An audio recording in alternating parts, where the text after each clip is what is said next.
Hey there, wonderful people, and welcome. We're so glad you could join us today. Hello, everyone. Yeah, it's great to be here chatting with you all. We're really excited to jump into something that, well, a lot of you probably grapple with. Learning to speak English confidently. Absolutely. It's a big topic and one we hear about a lot. Okay, so let's paint a picture. Maybe this sounds familiar. You're watching English TV shows, right?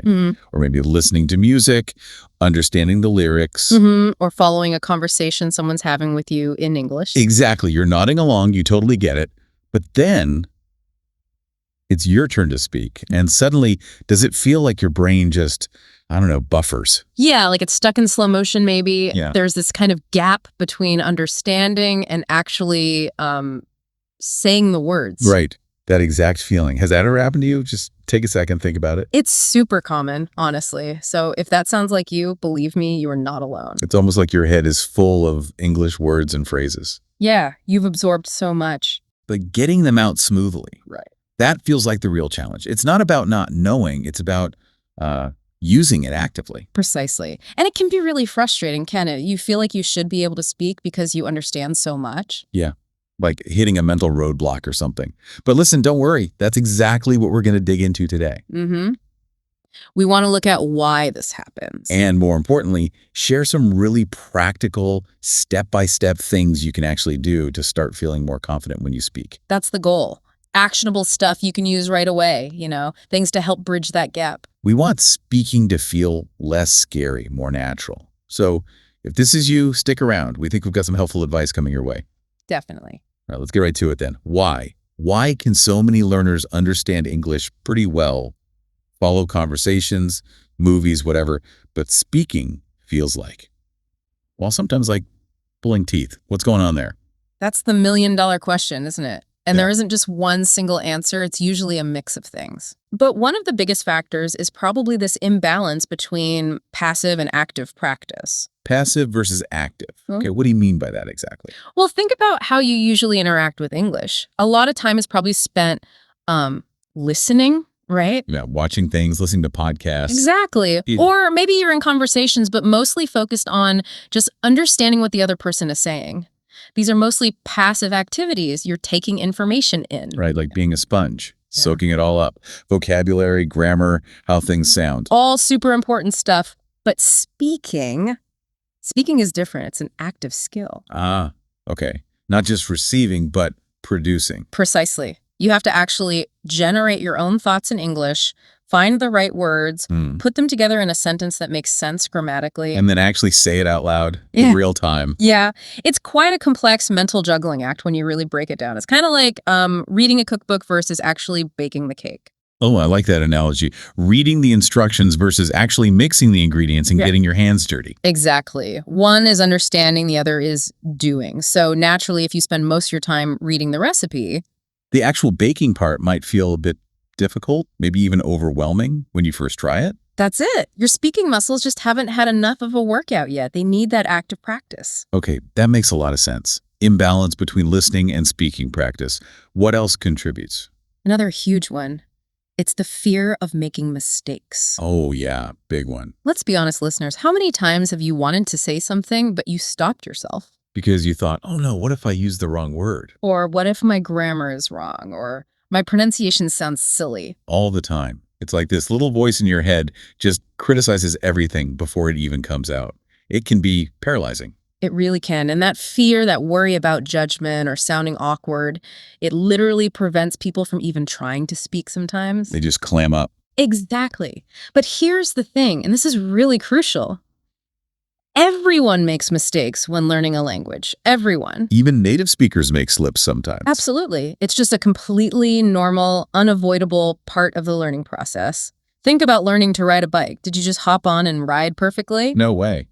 Lots of wobbles, maybe a few falls. Right. And those wobbles, those mistakes, were essential for learning how to balance. Language mistakes are kind of the same, aren't they? They show you where you need to adjust. So instead of seeing mistakes as like failures, See them as feedback, as learning opportunities.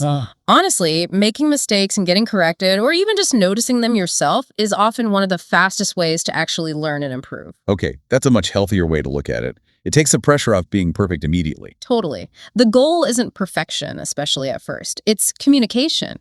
If you get your message across, even if it wasn't grammatically flawless, that's a win. Right. Focus on being understood.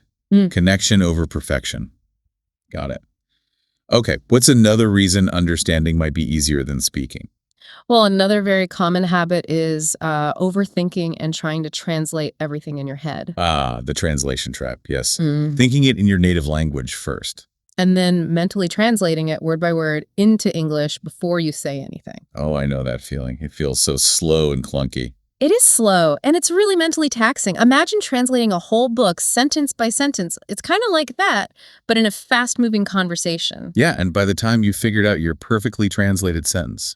The conversation has already moved on. You feel like you missed your chance.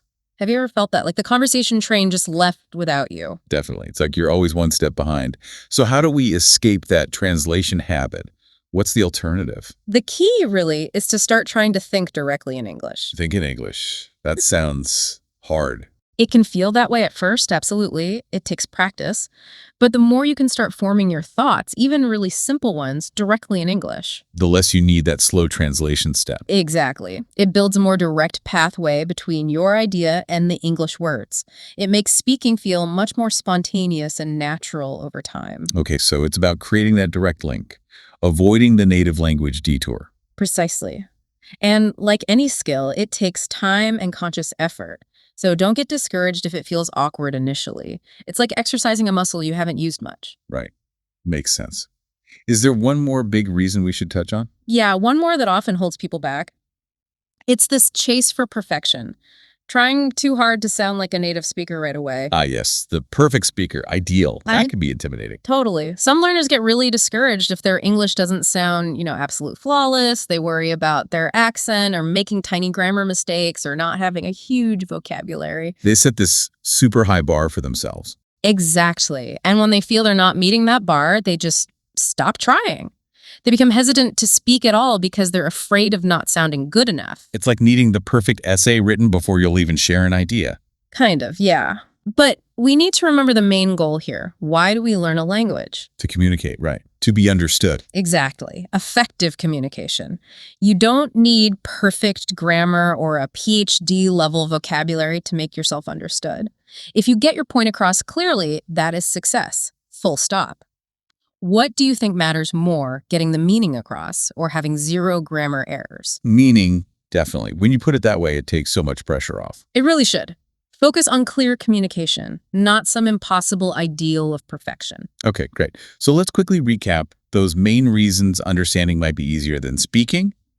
First, not enough active speaking practice compared to passive listening. Right. Second, that fear of making mistakes, which can be paralyzing. Third, getting stuck translating everything in your head from your native language. Which is slow and inefficient. And fourth, chasing this idea of perfect native-like English, which sets the bar too high. Got it.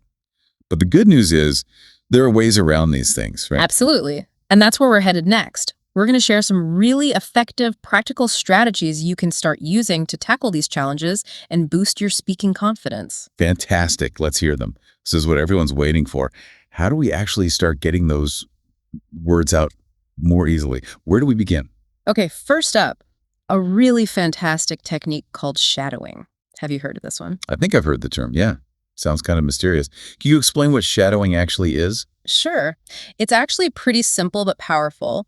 Shadowing is when you listen to someone speaking English, maybe a short clip from a show, a podcast, anything with clear audio. Okay. And you repeat what they're saying almost at the same time as them, like you're their echo or their shadow. I see. So you're not waiting for them to finish. You're trying to speak along with them. Exactly. You try to copy everything, their pronunciation, the melody of their voice, the intonation. The rhythm and the speed, too? Yep, the whole package. You're basically trying to become their linguistic shadow, mimicking how they sound. Wow. Okay. How does that help with speaking confidence? Well, it does a few things. It really trains your mouth muscles to make the sounds of English. It helps you internalize the natural rhythm and flow of sentences rather than sounding maybe a bit stiff or robotic. It connects your listening skills directly to your speaking production. What do you reckon is the trickiest part of shadowing when you first try it? That sounds really active. You're physically getting used to producing the language. Precisely. And look, don't worry if you can't keep up perfectly at first or if your pronunciation isn't spot on immediately. That's not the main goal initially. Okay, so perfection isn't the aim here either. Nope. It's more about getting comfortable with the sound and the feel of spoken English. You can use short bits from movies, YouTube interviews, podcasts, anything you find interesting with clear speech. So it's kind of a fun way to practice the mechanics of speaking without the pressure of forming your own sentences yet. Exactly. It bridges that gap. Great first strategy. Cool. I like that one. Shadowing. What's strategy number 2? Strategy number 2 is straightforward but super important. Speak English every single day. Every day. Yeah. Even if you don't have someone to talk to. Yes. Even if it's just talking to yourself. I know it might feel a bit weird at first. Yeah, I can imagine feeling a bit self-conscious talking to the walls. Yeah. But honestly, talking to yourself in English is incredibly helpful. Narrate what you're doing. Okay, now I'm making coffee. I need to go to the store later. Oh, look at that dog outside. So just thinking out loud, but in English. Exactly. The goal is to get your mouth used to forming English words and sentences regularly. It makes the physical act of speaking feel more natural, less like a special event. It builds that habit, that automaticity. What simple things could you narrate about your evening routine, for instance? Making it a daily habit like brushing your teeth. Pretty much. And of course, if you can find people to talk to, do it. There are language exchange apps, websites. Find a partner. Or even just practice speaking into your phone recorder. Absolutely. Record yourself talking about your day or a movie you saw. Listen back if you want or don't. The key is the daily practice of producing speech. It builds confidence and makes sentence construction smoother over time. Consistency is king. Got it. Daily speaking. What's next? Tip number 3. Tip number 3 ties back to something we mentioned earlier. Actively try to think in English. Okay. Moving beyond just speaking aloud daily to actually having your internal thoughts in English. Exactly. It sounds simple, maybe a bit abstract, but the impact on your fluency is huge. The more you can process your thoughts directly in English. The less you rely on that slow, clunky translation process we talked about. Precisely. That translation step is what often causes hesitation and makes speaking feel effortful. So make a conscious effort. When you wake up, try thinking about your plans for the day in English. Instead of, what should I have for breakfast? Think, what should I have for breakfast directly? Yes. Or when you're waiting in line, look around. What do you see? Try to think about it in English. That's a red car. The sky is blue today. Lots of people here. So like mentally labeling things around you. Mental labeling is a great start. Tree, table, book, computer, just making that direct link in your mind between the object and the English word.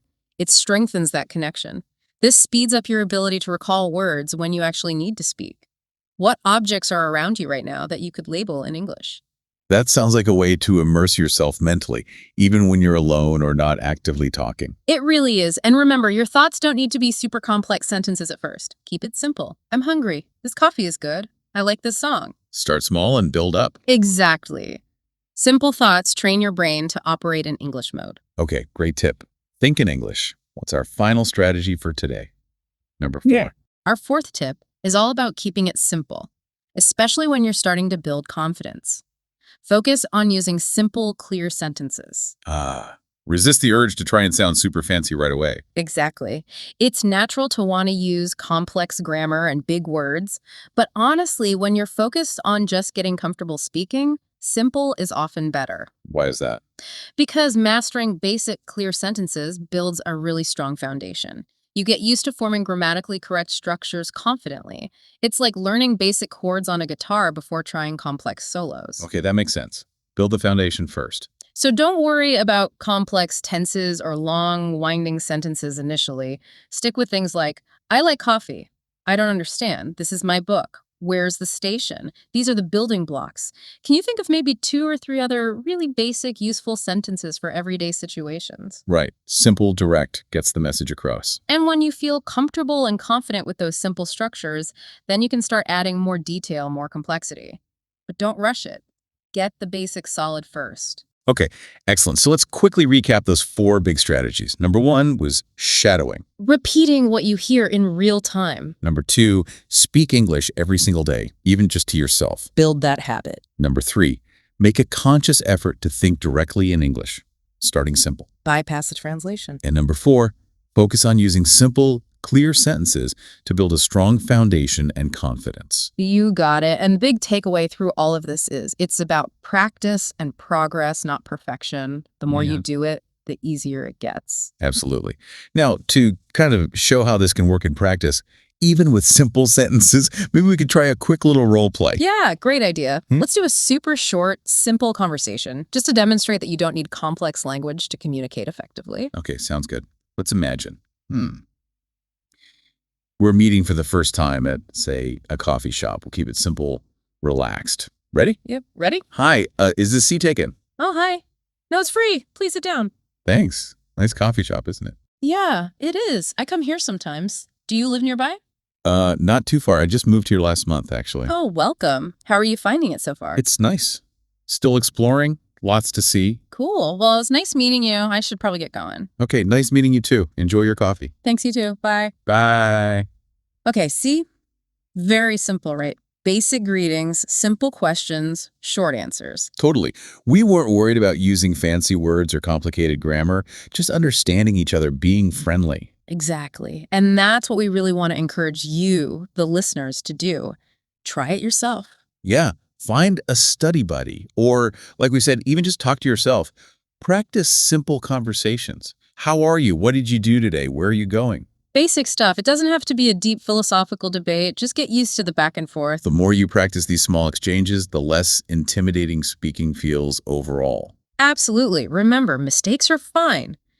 Just keep practicing. Role-playing with a friend or even in the mirror is a brilliant way to build that speaking muscle and confidence. Definitely give it a try. So as we start to wrap things up for today, I really want to leave you with this thought. Learning to speak English well, fluently, it takes time. It's a journey. It really is. And it's so important to be patient with yourself and recognize the progress you're making every day. Absolutely. It's easy to get frustrated, isn't it? Maybe you feel like you're not improving fast enough, or you had a conversation where you felt stuck. Oh, for sure. Those moments happen. But remember, every single time you try, every time you speak, even a little bit, every time you think a thought in English that's a step forward, it all adds up. Every little bit counts. And please, please don't let mistakes discourage you. No, mistakes mean you're trying, you're pushing yourself. That's how learning happens. If you're speaking, you're learning. Simple as that. So well said. And also, try not to compare yourself to others, right? Yeah. Everyone learns differently at a different speed. Exactly. Your journey is yours. Just focus on consistent practice. Keep speaking and, celebrate the small wins. Every sentence you manage to say is a victory. Totally. Take it one step at a time. Don't aim for perfection overnight. Just aim for a little better today than yesterday. You're doing great just by listening and wanting to improve. We genuinely believe you can reach your goals. Yes, absolutely. Keep practicing, keep speaking. You will get there. You'll find that confidence. Thank you all so much for spending this time with us today. Yeah, thanks everyone. We really hope these ideas and maybe a bit of motivation help you on your English learning path.